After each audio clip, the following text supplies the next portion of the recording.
kita belajar tentang keikhlasan, bahwa amal itu seperti tubuh tanpa jiwa. Yang menjadi jiwanya adalah rahasia keikhlasan di dalam amal tersebut. Kalau kita memberi hadiah kotak kosong, nah, itulah perumpamaan orang yang kelihatan amal lahirnya bagus, akan tetapi tidak punya keikhlasan. Ikhlas yang dimaksud adalah betul-betul murni karena Allah Subhanahu wa ta'ala. Semisal orang itu bekerja, dia bekerja dengan giat, masuk kerja tepat waktu. Misal dia seorang pengusaha, dia berusaha untuk mengoptimalkan segala lini bisnisnya. Akan tetapi ketika dia diberikan gaji, dia diberikan uang, dia merasa tidak pantas mendapatkan itu. Jauh di dalam lubuk hatinya, dia merasa tidak berhak untuk mendapatkan semua itu. Meskipun dia faham bahwa keluarganya butuh uang, butuh makan sebagai bagian daripada syariat di dalam kehidupan dunia, namun dia tidak pernah lepas dari hakikat bahwa yang memberikannya adalah Allah Subhanahu wa ta'ala. Itulah yang dimaksud dengan rahasia keikhlasan di dalam hati seseorang. Kita masuk ke dalam hikmah yang ke-11. Bismillahirrahmanirrahim. Wa bisanadina al-muttasil ilal Imam Ibnu Athaillah As-Sakandari radhiyallahu ta'ala anhu warda wa nafa'ana bihi wa bi ulumihi fid darin amin. Qal adfin wujudaka fi ardil qumul fama nabata mimma lam yudfan la yatimmu natajuhu. Kata beliau, kuburlah dirimu di dalam tanah keterasingan, karena sesuatu yang tumbuh bukan ditanam maka tidak akan pernah matang sebagaimana mestinya. Maksudnya adalah orang yang betul-betul meniti jalan kepada Allah Subhanahu wa ta'ala, hendaknya dia memendam dirinya dari keinginan untuk menjadi terkenal, kecuali Allah yang membuatnya terkenal, itu lain lagi. Ay adfin ayuhal murid nafsak ay syuhrataha fil qumulil ladhi huwa kal ardi lil mayyit fit taghtiyati tamah. Di dalam tanah keterasingan seperti kita menguburkan jenazah. Tidak ada sedikit pun lubang yang menjadi celah sehingga kita bisa melihat kepada mayat tersebut. Bi alla tata'ata asbab syuhrah, artinya kamu tidak mencari daripada sebab-sebab supaya dirimu terkenal. Ini di zaman Ibnu Athaillah gitu. Nah, di zaman sekarang manusia diberikan teknologi, maka dia boleh menggunakan teknologi tersebut untuk berdakwah, untuk menyebarkan kebaikan. Maka daripada itulah hikmah sebelumnya menjadi penting, karena ikhlas itu adalah rahasia antara seseorang dengan Allah Subhanahu wa ta'ala. Bisa jadi orang yang terkenal itu lebih ikhlas daripada kita.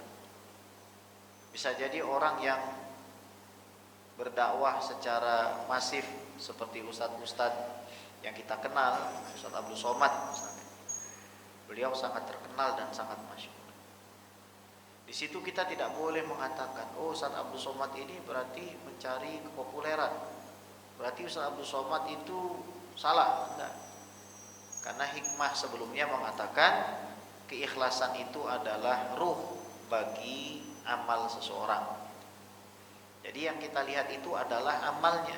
Namun di sini Imam Ibnu Athaillah memperingatkan bahwa jangan mencari sebab-sebab supaya dirimu itu bisa terkenal sebelum kamu itu memang sudah ditanam sebagaimana mestinya. Nah, kalau tumbuhan itu ditanam terus dia akarnya menguat, lalu dia tumbuh keluar, itu nggak ada masalah. Yang jadi masalah itu belum ditanam tiba-tiba mau keluar, terkena angin, itu selesai sudah dia. Ini adalah perumpamaan yang indah, terutama buat diri saya yang masih nggak punya ilmu, masih belum pantas lah Dan juga mungkin sebagian orang yang seperti saya gitu, ilmunya belum matang tapi pengen dikenal orang, pengen ngajar. Nah, itu harusnya dia membaca dulu hikmah Imam Ibnu Athaillah gitu. Karena ini bisa menjadi bahaya.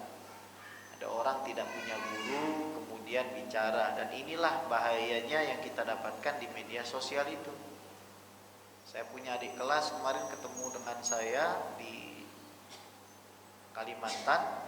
Beliau ini habis debat dengan salah seorang YouTuber yang tidak punya sanad dalam keilmuannya, tapi kalau bicara seolah-olah ilmiah, dan yang melihat itu selalu lebih dari 500.000 view gitu ya. Nah, di situ didebat sama adik kelas saya. Saya bilang saya nggak nonton debat antum sama dia gitu, karena buat saya nggak on par, nggak seimbang kamu sama dia. Kamu S2 Al Azhar akidah filsafat, kamu sudah nulis buku sampai 8, yang ketebalan bukunya itu 400 sampai 500 halaman, dibandingkan orang yang dipopulerkan oleh manusia-manusia yang nggak punya ilmu. Jadi saya tidak perlu melihat itu, sudah pasti gitu. Cuman apa yang kamu sampaikan memang perlu gitu, bahwa ada orang-orang ini yang tidak paham agama tapi bicara seolah-olah paham agama dan diikuti oleh orang banyak. Fadhallu wa adhallu, mereka sesat dan akhirnya menyesatkan. Nah, ini yang dimaksud Imam Ibnu Athaillah itu. Nah, di dalam ilmu tasawuf kadang-kadang gitu ya, maaf gitu, Syekh Ali Jum'ah itu pernah menyinggung juga bahwa biasanya orang yang bersuluk, berzikir gitu kan, pakai kelambu dia berzikir, baca wirid yang begitu banyak, mungkin puluhan ribu, belasan ribu, dia berpuasa sunnah, menghilangkan keinginan-keinginan duniawi, maka biasanya dia bermimpi melihat berbagai macam hal di dalam mimpinya itu. Nah, Imam Ali Jum'ah itu mengatakan bahwa hal ini biasanya terjadi bagi orang-orang yang masih pemula.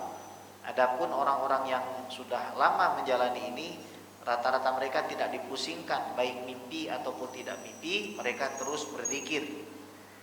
Karena kalau ada orang banyak zikir kemudian mimpi, dia cerita sana, dia cerita sini, zikirnya menjadi berkurang. Jadi tujuannya adalah berzikir kepada Allah, mengingat Allah, bukan mimpi. Nah, di sini diperingatkan bahwa kita itu jangan pengen terkenal. Fa innal humul mimma yu'inu 'alal ikhlas, karena menyembunyikan diri itu bisa menolong kamu untuk lebih ikhlas. Bi khilafi hubbudz zuhur, bi khilafi hubbidz zuhur, berbeda dengan orang yang cinta untuk tampil. Makanya Habib Muhsin itu ya mengajarkan seperti itu kepada kita gitu. Dan kita berusaha mendidik diri kita seperti itu. Dan saya melihat juga beberapa teman-teman saya seperti itu. Anaknya orang besar, dalam acara-acara besar itu, saya tidak mengatakan orang yang duduk-duduk di depan itu suka kelihatan, enggak, karena memang mereka datang duluan ya duduknya di depan gitu. Cuma sebagian orang yang memang anak-anak orang besar gitu, yang saya tahu, mereka memilih untuk tidak duduk di depan, mereka duduk sama masyarakat lain biasa gitu ya.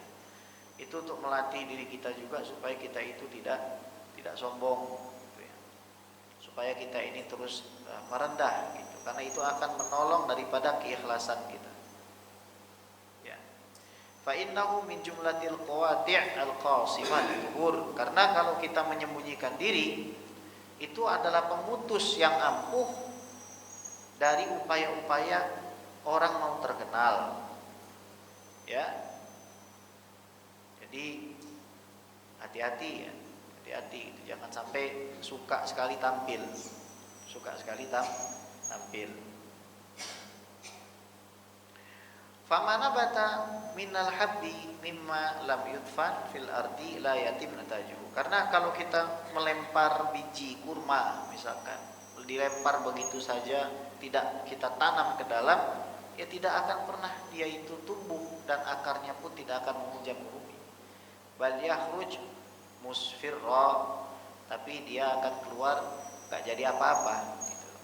Wa kadzalika anta ayuhal murid, begitu juga kita wahai orang yang mencari Allah.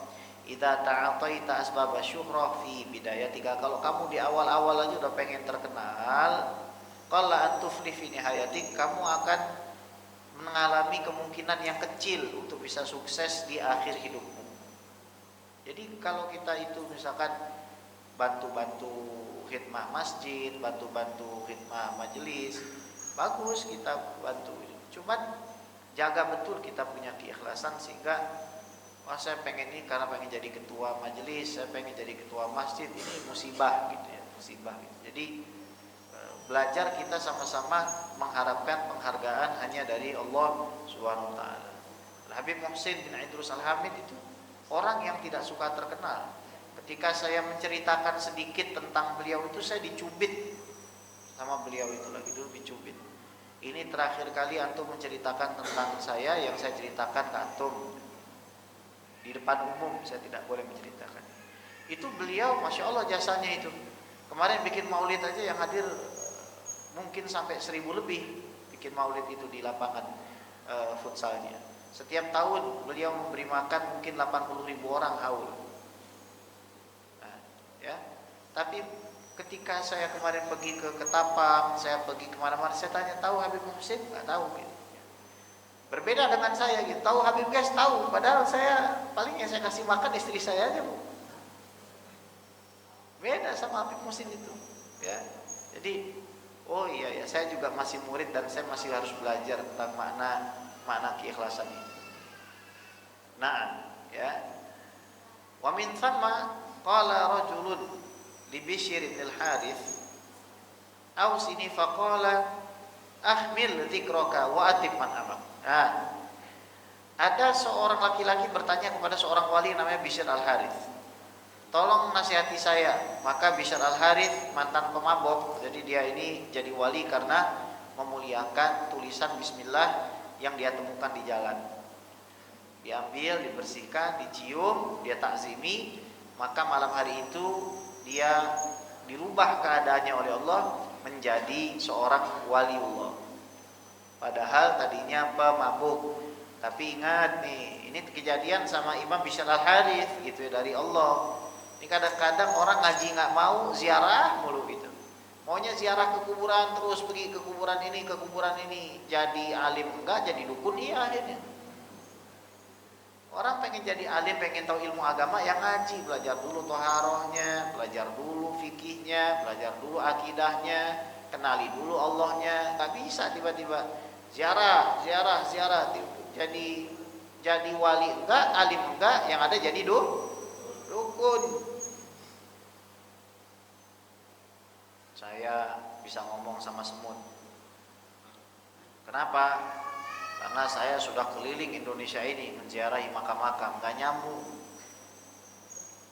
ya, nggak nyambung. Nah, ini kita juga harus hati-hati. Kata Imam Bishr al-Harith, kalau kamu bisa, coba tutup agar manusia itu tidak ngomong tentang kamu, dan perbaiki makanan kamu, makan hanya dari yang halal. Saya itu kadang risih jujur saja kalau saya dikenal-kenalkan secara berlebihan itu. Pernah suatu ketika saya duduk di satu majelis, yang punya majelis itu nyuruh saya duduk di sampingnya, orang tua, orang hebat, orang tua. Kata beliau, kalau kamu nggak duduk di samping saya duduk di bawah. Waduh, saya bilang, kalau saya duduk di bawah, orang tua masa duduk di bawah?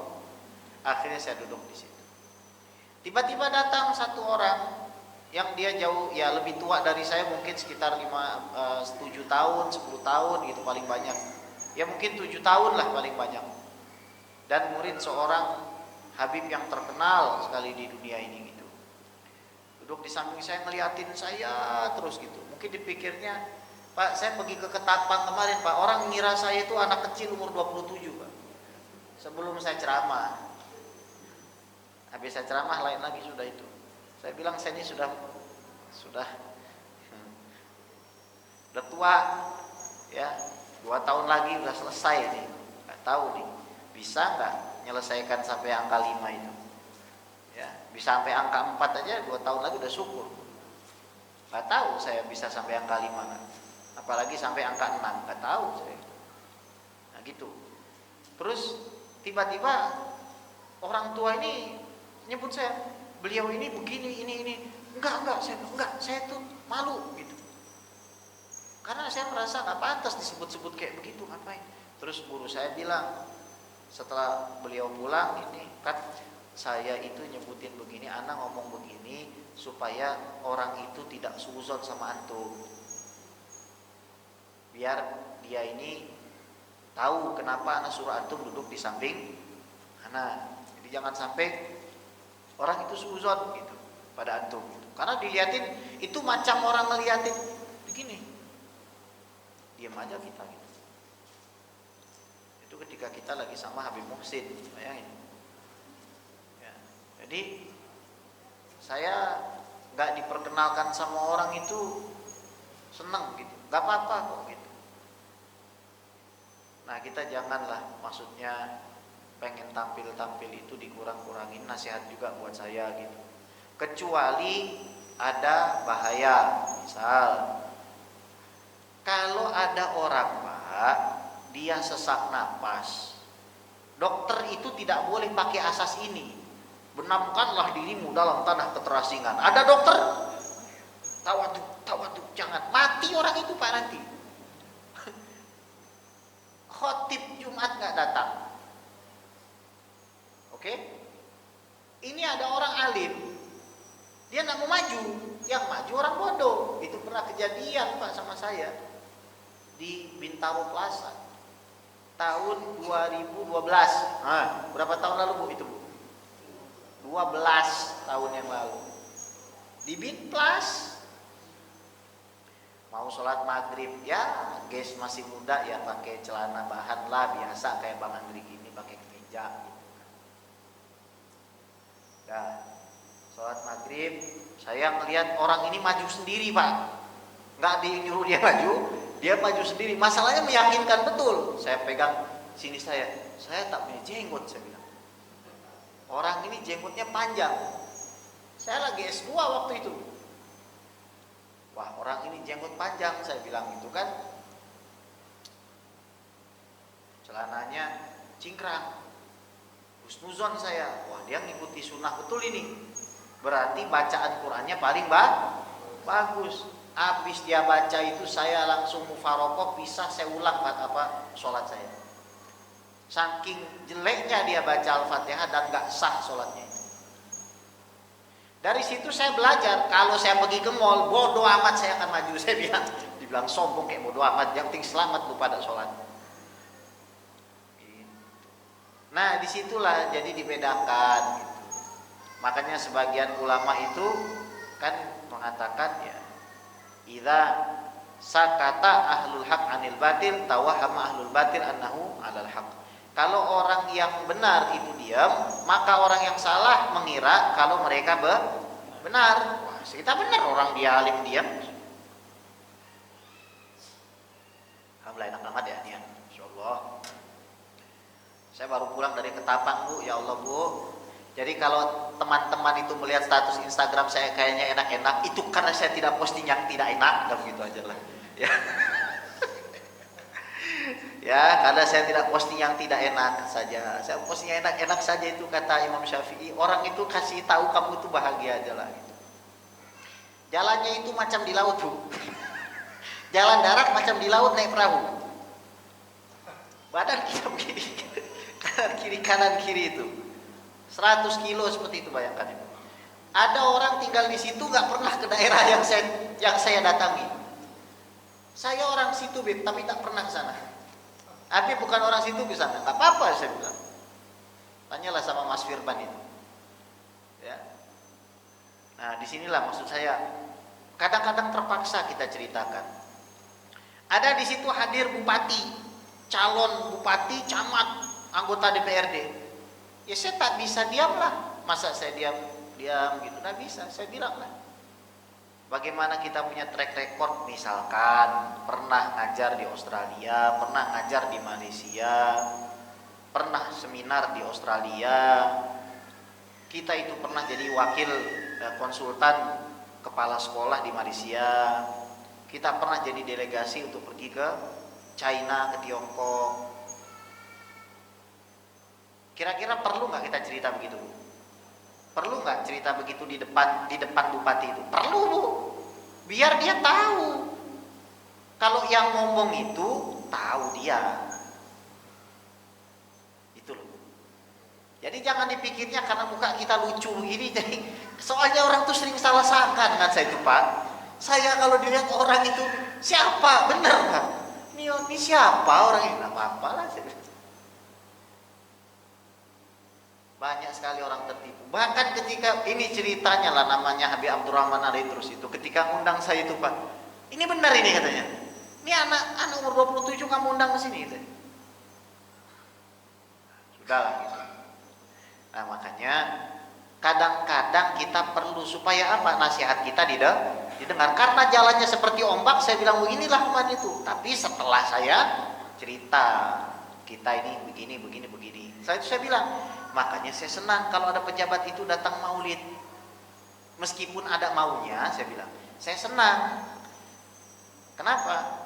Karena Allah menjanjikan orang kalau duduk di majelis dia akan selamat.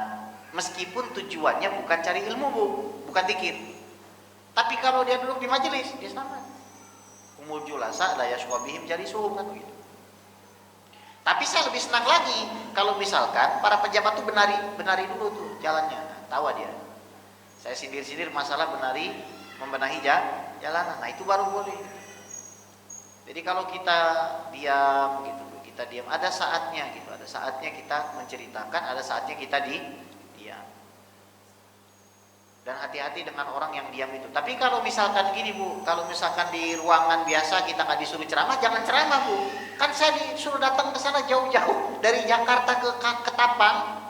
Itu kira-kira buat diam atau buat ceramah, Bu? Saya mau tawadu aja lah diam. Gimana, Pak? Kalau cara begitu kita berat juga. Makanya orang ceramah itu yang paling berat itu bukan saat ceramah, saat selesai ceramah dan pulang. Aduh. Kalau dia tidak menerapkan itu, dosanya double itu, Pak. Jadi pulang dari sini nih bahaya buat saya, Pak. Bukannya enak. Nah itu Bapak harus tahu, Pak. Orang ceramah itu beban mentalnya berat. Kalau dia tahu diri. Tapi ada juga yang nggak tahu diri. Bodoh amat lah pokoknya. Yang penting saya ngomong aja gitu kan. Nah itu beratnya gitu. Nah maka perbaikilah makananmu dan kalau bisa kamu itu jangan disebut orang. Wa qala ba'duhum la tasluh tariqatuna hadhihi illa di aqwam unisat bi arwahim al-mazabil. Tidak sah jalan kami ini kecuali bagi kaum yang kotoran-kotoran rohaninya itu sudah disapu. Maksudnya apa? Ya diejek dia itu nggak apa-apa, dipuji juga nggak apa-apa. Makanya saya kalau ceramah gini, Bang Andri, saya bilang kemarin di sana bahwa bersolawat kepada Rasulullah itu bisa mendatangkan banyak kebaikan. Tapi kalau misalkan ada yang nggak percaya nggak apa-apa, saya bilang tenang aja.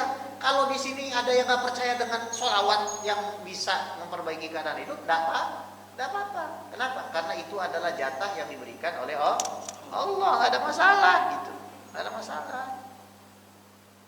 Jadi kita nggak apa-apa. Orang nggak terima nasihat kita jangan marah. Emang jatahnya begitu. Habib Muhsin bilang dengan saya, ini mohon maaf ini saya mau cerita apa adanya. Beliau itu seumur hidup tidak pernah marah kepada istrinya. Oh Pak, marah dalam artian apalagi sampai memaki menghina tidak pernah. Bu, mantap nggak? Itu laki, Bu, tingginya lebih tinggi dari Bang Andri ini, gantengnya lebih dari saya, kayaknya Bu, kaya betul, Bu, hartanya puluhan miliar tuh beliau itu. Tapi ya Allah, Bu, nggak pernah pakai imamah, nggak pernah pakai jubah, biasa aja, Bu. Padahal orang besar zaman Pak Soeharto itu kerjanya sama Pak Soeharto sama Bob Sadino, dulu orang DPR dipanggil digaji sama Habib Muhsin.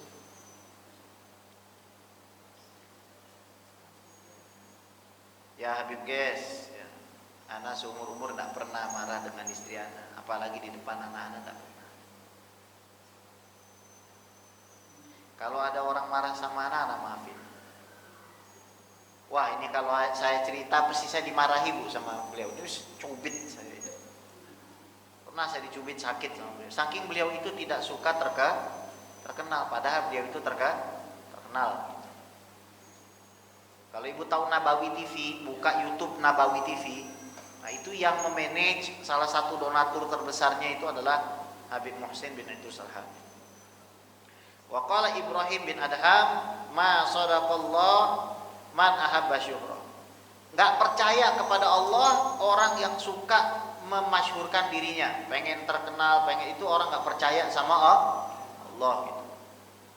Makanya ya perlu juga gitu, apalagi penceramah itu hadir di acara-acara yang bukan acara dia diundang. Itu perlu datang gitu, duduk. Saya juga berlatih seperti itu karena saya orang yang nggak benar dan nggak baik, maka saya perlu latihan banyak. Hadir di majelis Rasulullah gitu. Habib Muhsin sudah panggil-panggil. Saya bilang, Habib saya izin di sini. Itu teman-teman saya Bu. Itu pada majulah gitu. Saya bilang, majulah, ceramahlah. Saya bilang, karena sudah banyak orang, ngapain juga saya ceramah dulu dia. Kata Habib Muhsin, antum jaga gawang, masya Allah. Langsung saya dikasih sholawat Siti Fatimah sama Habib Muhsin. Antum baca sholawat ini, hadiah dari anak. Coba kalau saya mau maju-maju, tidak dapat saya siwat sholawat itu dari Habib Muhsin. Dan ternyata saya mau pulang nggak boleh. Bib, anak izin pulang. Mau kemana? Anak mau bicara sama antum. Sampai jam 12 malam saya diajak ngobrol sama dia. Coba kalau saya ceramah di depan itu, tidak bakal saya diajak ngobrol. Dan pulang saya tidak bawa mangga, Bu. Dikasih mangga lagi saya enak. Walhasil mekanisme dalam kehidupan ini yang saya pahami Bu ya, Bapak, ini nggak mesti jalan lurus gitu. Kalau kita lakukan A pasti A, kalau kita lakukan B pasti B. Kadang kita lakukan A, kita ditambahkan B untuk sampai ke A+. Lebih daripada apa yang kita harapkan, lebih daripada apa yang kita inginkan. Kita patut bersyukur dan berbaik sangka kepada Allah Subhanahu wa taala. Tidak apa-apa gitu. Nah, kemudian yang ke-12, Imam Ibnu Athaillah mengatakan ma naf'al qalba mithlu uzlatin yadkhulu biha maidana fikratin. Tidak ada yang bisa memberi manfaat kepada hati seseorang melebihi uzlah. Uzlah itu menyendiri, yang mana dia masuk ke dalam medan pemikiran. Maksudnya apa? Tidak ada yang memberikan manfaat pada hati seseorang melebihi daripada uzlah yang mensucikan dia dari kelalaiannya. Uzlah itu menghilangkan keterikatan dengan makhluk ya. Jadi semuanya, sedikit makan, sedikit tidur, sedikit bicara, sedikit bergaul, itu kunci hati bersih. Kadang-kadang istri kita ini salah Bang Andri. Dipikirnya kalau kita sekarang ini umur 25 tahun Bu. Anak 25 tahun, orang 25 tahun, kalau dikasih makan 3 kali sehari sehat gak dia Bu? Umur 40 makan 3 kali sehari, masih 3 kali sehari Bu, itu malah bikin sakit. Kenapa Bu kira-kira Bu? Karena mesinnya sudah berubah. Benar nggak Bu? Ibu dulu bisa makan seblak, sekarang makan seblak 2 ton coba Bu. Ya, jadi sedikit makan, sedikit tidur, sedikit bicara, sedikit bergaul dengan manusia, itu bisa membersihkan hati. Sedikit makan, kalau kita sedikit-sedikit makan, sedikit bicara, kita sedikit-sedikit bicara, sedikit tidur, kita sedikit-sedikit tidur, udah nggak klop ya. Jadi kalau kita itu ngerasa hati kita kotor, itu karena kita kurang menyedikitkan dari 4 hal itu. Beb, emang menyedikitkan diri dari manusia itu gimana? Kita punya waktu khusus untuk kita hanya berdua dengan Allah, memikirkan aib. Ini saya kasih permisalan. Saya kalau pergi safar, kan istri saya tinggal. Karena saya tidak suka satu mobil istri saya dengan laki-laki yang non mahram, saya tak suka gitu. Maka saya ajaklah Mas Firman lah untuk nemenin saya. Beliau ambil cuti itu, masya Allah pengorbanannya itu. Jadi saya bilang sama istri saya bilang, Habib, Ana boleh nggak ngajak teman Ana 2 orang main ke rumah? Saya bilang, Umi ini begitu boleh, karena mau menjamu tamu itu baik. Tapi Umi ini selama ada Abi, waktu Umi habis buat Abi, ngurus Abi. Nah ini Abi nggak ada, Umi dapat waktu bebas untuk bermunajat kepada Allah. Lebih bagus lagi kalau Umi itu baca istighfar 10.000. Ini nasihat saya pribadi. Akhirnya dia bikin nangis-nangis akhirnya laporan dengan saya. Ternyata dosa Umi banyak ya, dosa kita banyak, dosa Abi lebih banyak lagi, saya bilang. Gak ada salahnya kita manggil. Akhirnya temannya dipanggil, Bu. Temannya dipanggil ke rumah, diajak sama istri saya untuk istighfar juga, Bu.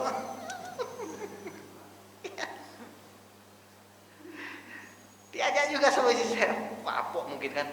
Kapok aku main ke rumah Habib ini. Bukan dapat makan malah disuruh. Ya kadang-kadang kayak begitu, Pak. Saya kadang-kadang waktu sama Habib Muhsin juga ngerasa. Awal-awal saya kenal Habib Muhsin, diajak ngobrol soal ilmu sampai jam 2. Di jam 2 itu saya diajak sholat. Sholatnya 2 rakaat, 2 rakaatnya setengah jam. Bu, ngantuk saya. Wah, kapok aku datang jam segini, Bu. Awal-awal seperti itu gitu. Nah, ini kalau ibu ada waktu, ibu mohon maaf, Bu ya. Kalau ibu sudah bisa makan, tak perlu ibu kerja kan? Ibu bisa mandi, air mengalir, tak perlu ibu bayar kan? Ibu bisa berpakaian meskipun tidak selalu baru kan? Kira-kira mau apa lagi, Bu? Selain menghabiskan waktu itu, Allah sudah kasih mekanisme, kamu sudah saya tanggung rezekinya, kamu ingatlah saya, karena waktu kamu itu tidak banyak. Dan jangan khawatir dengan umur yang pendek. Kita lebih takut umur yang panjang tapi tidak barokah. Umur Bani Israel itu Pak, panjang Pak, ratusan tahun tapi nggak barokah. Debat mulu, Bu. Umur 200 tahun kerjanya debat mulu, coba. Mendingan umur 60 tahun tapi taat dalam beragama, tidak mendebat para ulama. Nah, ini kata Imam Ibnu Athaillah begitu. Tafakkar fi masnu'at bari'il ardi wasamawat. Kamu pikirkan ketika kamu menyendiri itu, ciptaan-ciptaan Allah Subhanahu wa taala itu kamu pikirkan. Wa idhafatu maidad li fikrah min idhafatil musyabbah bihi lil musyabbih. Fikratu syabiha bil maidad. Litaradudil qalbi fiha kataradudil khair fil maidan. Jadi kenapa kok dibilangnya maidan, lapangan? Karena pemikiran itu seperti kuda yang mengitari lapangan. Jadi lapangan itu apa? Lapangan itu adalah perumpamaan dari ciptaan Allah. Anak kita, istri kita, suami kita, tangan kita, kita pikirin dan larinya kepada kita mengucapkan alhamdulillah, bersyukur kepada Allah, kemudian mengistighfari dosa-dosa kita. Ibu, Bapak, mohon maaf, saya yakin Bapak Ibu gak pernah bikin dosa besar. Yakin 100% saya. Tapi begini Pak, kalau orang tak pernah bikin dosa besar, maka dia pernah bikin dosa kecil itu juga dosa. Ibu, di hadapan orang yang cinta kepada Allah, kesalahan kecil atau besar ada bedanya kan? Gak ada, Bu. Kenapa? Karena sama-sama dianggap besar sama dia. Saya itu kenal dengan orang itu yang dia itu cinta betul dengan saya, Bu. Dia gak salah aja minta maaf, Bu. Paham gak maksudnya, Bu? Ibu pernah gak melihat orang kayak begitu? Dia gak salah aja minta maaf. Maafin anak, Bin. Maafin anak. Nah, itulah perumpamaan seorang hamba kepada Allah. Meskipun dia tidak pernah berzina, meskipun matanya tidak pernah melihat yang haram, meskipun mulutnya tidak pernah gibah, dia tetap merasa berdosa di sisi. Dan itu tidak mungkin dilakukan oleh orang yang tidak pernah mikir. Kalau hidup ini untuk cari makan, maka monyet pun hidupnya cari makan. Bahkan monyet kadang berpikir lebih daripada kita. kita. Maka harus kita menggunakan waktu-waktu itu, karena ya Allah, saya bersumpah demi Allah hidup kita ini gak lama. Sebentar lagi mungkin setahun, 2 tahun, 3 tahun, 6 tahun, mungkin besok kan, gak ada yang tahu gitu, kapan selesai umur kita ini. Dan satu keistimewaan orang yang uzlah, nanti Allah kasih hadiah. Apa itu hadiahnya? Hadiahnya dia diberi peringatan oleh Allah terhadap dosa yang sudah pernah dia lakukan belasan tahun yang lalu. Di sini ada Bapak Ibu yang ingat pernah buat dosa tahun 2020? Itu masih 4 tahun yang lalu. 2020 hari ini lagi ngapain? Ingat Bu? Bu, janganlah. Minggu yang lalu Bu, dosa minggu yang lalu, masih ingat? Kalau mau ingat, kalau mau dikasih ingat, uzlah. Potong hubungan sama makanan, potong hubungan sama orang, potong hubungan sama tidur, potong hubungan sama bicara. Nanti kita masuk ke lapangan yang adalah kita memikirkan apa yang Allah ciptakan selama ini. Nanti tiba-tiba, oh kamu pernah berdosa lo sama fulan, oh kamu pernah bikin maksiat lo, kamu lupa ya kamu pernah nyakiti hati fulan, kamu pernah ya kamu sering gibahi tetanggamu. Itu nanti berkelebat. Tapi kalau orang tak pernah begini, nggak mungkin, saya jamin sampai mati 100 tahun, bahkan 100.000 tahun dia dikasih umur, dia nggak pernah mikir dan uzlah, nggak akan pernah dia mikirin dosanya. Ibu pernah nggak ketemu orang semakin tua semakin ngerasa benar? Mohon maaf Pak, mohon maaf ya. Ada orang kayak begitu. Jadi semua di pandangannya salah. Orang itu kalau sudah semakin tua, yang benar apa? Semakin merasa banyak dosa. Semakin tua itu harusnya, kenapa? Logikanya kata Imam Ghazali, semakin panjang umur dosa semakin banyak. Nah, disinilah. Jadi putuskan 4 hal itu. Sedikit makan, sedikit bicara, sedikit bergaul, dan sedikit kita itu tidur. Itu nanti insya Allah kita menjadi orang-orang yang ingat dengan Allah Subhanahu Wa Taala, dan aib-aib kita ingat sehingga kita bisa minta ampun kepada Allah. Tapi kalau kita tidak pernah uzlah, tidak pernah kita itu bersyukur, melatih diri kita untuk ingat kepada Allah, nggak bisa. Dan Habib Muhsin terakhir ya, ini saya mau sampaikan saja karena saya ada agenda lain. Saya ingin sampaikan begini, Habib Muhsin pesan bahwa kamu yang mencari hajatmu dari manusia, itu adalah kamu orang yang sebodoh-bodohnya manusia. Karena yang kamu anggap bisa memenuhi hajatmu itu, dia juga sebenarnya tidak bisa memenuhi hajat dirinya sendiri. Jadi kamu mau apa aja mintalah kepada Allah. Nanti Allah akan berikan jalan kepada kamu. Wa may yattaqillaha yaj'al lahu makhraja wa yarzuqhu min haitsu la yahtasib wa may yatawakkal 'alallahi fa huwa hasbuh. Wallahu taala a'lam wa a'lam. Kita adzan berapa menit lagi Bang Andri? 5 menit. Silakan Bu kalau ada yang mau didiskusikan. Dorong-dorongan nih. Tapi saya senang banget Pak, ini ibu-ibu ini selalu aktif berjamaah di masjid. Insya Allah ciri-ciri penghuni surga. Iya, oh ya Pak, silakan Pak.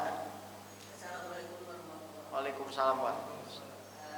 Ini saya dari dulu kalau bukan orang aja sih sebenarnya, kalau habis sholat misalkan atau apa namanya, itu kadang-kadang kita ada permintaan. Itu gimana hubungannya kalau sama yang belajar tasawuf itu sebenarnya kita nggak ikhlas misalkan. Permintaan apa ya Pak? Minta sama Allah gitu ya? Keinginan gitu. Iya. Berdoa tuh. Iya. Terus ada lagi yang mengatakan bahwa di dunia ini sebenarnya cuma tempat contoh tanam pahala, jadi kita harapannya nanti aja di akhirat Iya. baru panen. Betul. Gimana kalau Iya. kita kan berarti Iya. ada permintaan itu. Wah, Bapak ini tingkatan tinggi Pak. Saya kasih kisahnya langsung ya. Dari orang yang tidak mungkin ada orang berani ngomong jelek.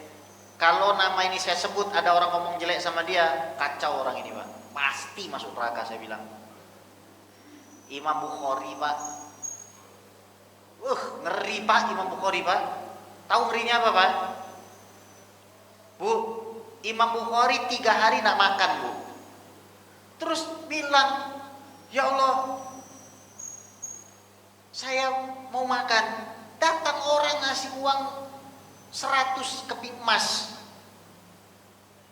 Langsung. Setelah itu kata Imam Bukhari, saya tak mau doa. Kalau model kayak begini berarti hadiah saya dibayar di dunia. Keren Bapak ini. Kalau Bapak nggak tanya saya, Pak, udah lupa itu ilmu saya, Pak. Demi Allah betul, lupa saya itu. Kemarin padahal saya baru baca Sahih Bukhari di Ketapang itu. Saya tidak ceritakan itu. Imam Bukhari udah nggak mau doa lagi. Karena beliau itu hafal ratusan ribu hadis. Kerjanya gini, Bu, Imam Bukhari pernah naik kapal. Terus ada orang tua lihat, anak kecil ini pegang emas banyak kali lah. Saya pengen inilah, karena anak kecil pengen saya tipu. Saya bilang sama nakhoda, emas saya hilang. Nah, pasti anak kecil inilah tertuduh. Emasnya nggak ada. Terus kata orang tua itu, kemana emasnya? Saya buang ke laut. Kenapa kamu buang? Saya tidak mau orang bilang saya pembohong. Lantas ratusan ribu hadis Nabi tidak sampai. Gara-gara orang tuduh saya bohong. Jadi memang Bapak, Masya Allah, Pak, memang betul, Pak, tak minta tapi banyaklah mengingat. Tapi itu berat, Pak. Kalau saya ini manusia level tukang minta, ya Allah, tolong ya Allah, tolong ya Allah, gitu kan. Nah, ada lagi, Bu, yang lebih keren dari itu. Minta tapi gak langsung. Gimana caranya? Sholawat sama Nabi. Ya Allah, limpahkanlah kesejahteraan, kebahagiaan kepada Nabi Muhammad. Nabi Muhammad balas, Bu. Ya Allah, Nabi Muhammad doain, limpahkanlah kesejahteraan, kebahagiaan kepada Bapak Andri. Ibu, Bu, kalau melihat Kiai sama Habib pengennya minta doa kan? Ini yang doakan bukan Kiai Habib malaikat, Bu. Nabi doakan kalau kita sholawat sama Nabi.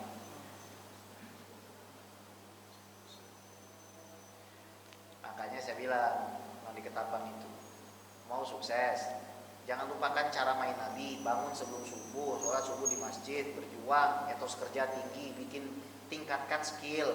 Nabi itu sahabatnya ditingkatkan kemampuannya, bukan gitu-gitu aja.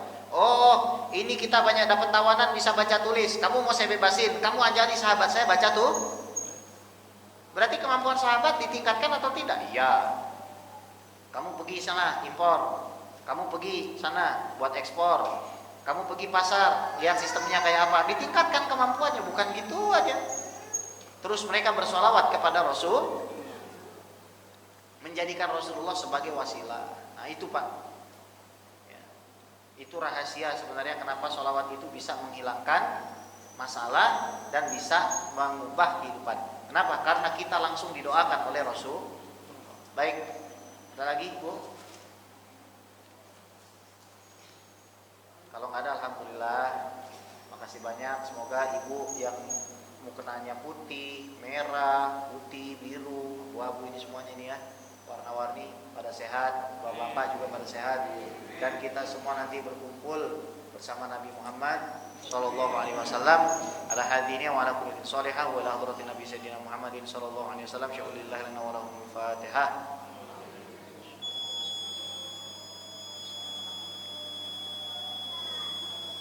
Kurang lebihnya saya mohon maaf. Assalamualaikum warahmatullahi wabarakatuh.